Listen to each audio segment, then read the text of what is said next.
আসসালামু আলাইকুম। সবাইকে জিন্নাতান কিচেন উইথ ব্লগ চ্যানেলে স্বাগত। অনেক দিন পর একটা ভিডিও নিয়ে এলাম, যেখানে আমি দেখাবো রোজার সময় আমি বিকাল থেকে ইফতার পর্যন্ত কি কি করে থাকি, খুব সিম্পলভাবে, অল্প সময়ের মধ্যে। তো আজকে বাজার থেকে টাটকা ধনেপাতা আনা হয়েছিল, সেগুলোকে কুচিয়ে নিচ্ছি অল্প অল্প করে। দেখুন কোচানো হয়ে গেছে। এবার একটা কোটোর মধ্যে আমি রেখে দিয়ে ফ্রিজে রেখে দেবো, যাতে দিন কতক চালানো যায়। কারণ গোটা রেখে দিলে পাতাগুলো নষ্ট হয়ে যায়, এইভাবে কেটে রেখে দিলে অনেক দিন থাকে। তাই একটা কোটো নিলাম, এই কোটোর মধ্যে এগুলোকে ভরে আমি রেখে দেব। অনেক টাটকা আর সজীব থাকবে ধনেপাতাগুলো। তো দেখতে থাকুন পুরো ভিডিওটা।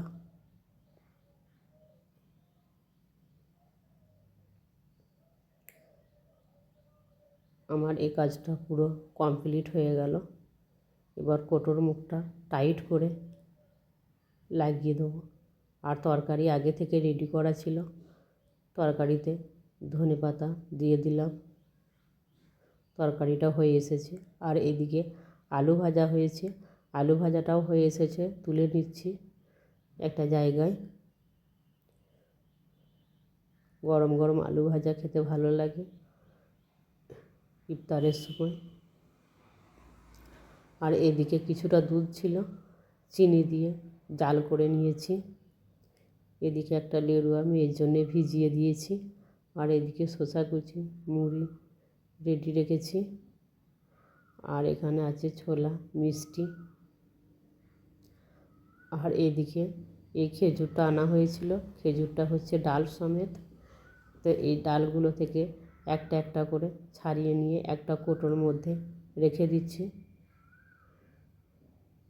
তো কতগুলো রাখা হয়ে গেছে, আর কতগুলো ছাড়িয়ে নেব, তাহলে এই কাজটাও আমার মোটামুটি হয়ে যাবে। এবার জাল করা দুধটা গরম গরম অবস্থায় লাচ্ছাতে ঢেলে দেবো। দুটি জায়গায় নিয়েছি, মা আর মেয়ে মিলে ইফতারি করব।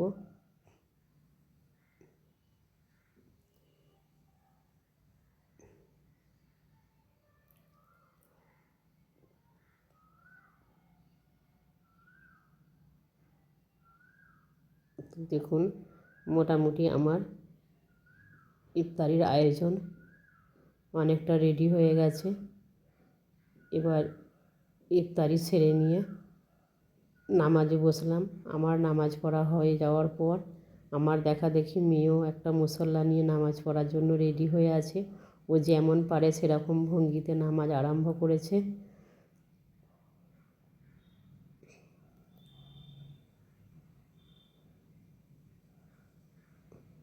মাশাআল্লাহ, ও আমাকে নকল করে অনেকটাই শিখতে পেরেছে।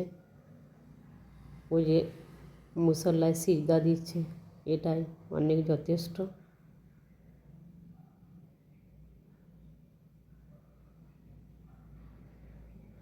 তো এই ছিল আমার আজকে ভিডিও।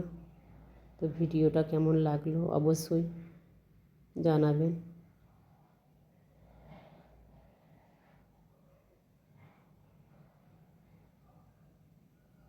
সবাই ভালো থাকবেন, সুস্থ থাকবেন, এই কামনা করি।